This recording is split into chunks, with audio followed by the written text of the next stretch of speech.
Out of nowhere, a dog appeared outside the car window. Mary was startled by its sudden presence and quickly rolled the window up. She had no idea that this dog was actually her husband. Her son, however, felt an odd sense of warmth toward the dog. The dog followed them all the way home.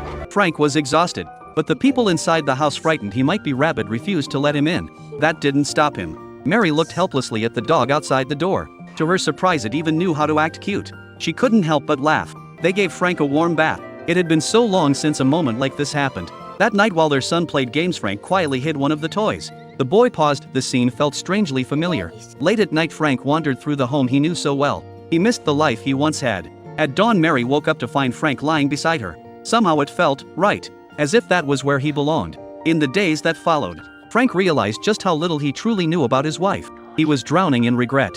Then someone unexpected showed up. Jeff, the man who had taken his life. Rage consumed Frank. Jeff had not only killed him, he was now living his life in his house with his family. Terrified, the family forced the dog out of the house. Frank ran to the window, barking wildly, desperate to warn Mary that Jeff was a murderer. But just as he never listened to his own family, now no one could understand him. His son watched him with pity, while the voices of his mother and Jeff echoed from inside. Frank's heart broke. Sitting at his old desk, Frank thought back. He had once been so focused on work that he missed all the little moments with his wife. Now in this form, he longed for those simple days with his family. Suddenly the phone rang.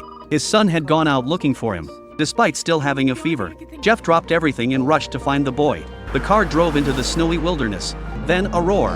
Frank's growl echoed through the trees, startling Jeff. In the panic, there was a crash.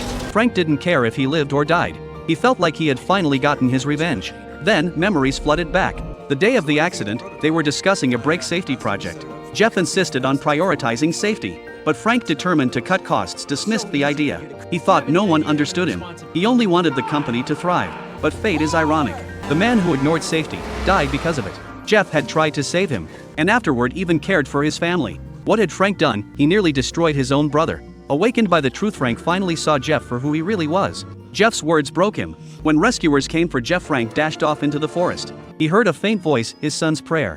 When Frank arrived at his own grave, his son was already covered in snow. Frank curled his body around him, shielding him from the cold. Back home, Mary looked at one of her son's drawings. Suddenly she had a thought.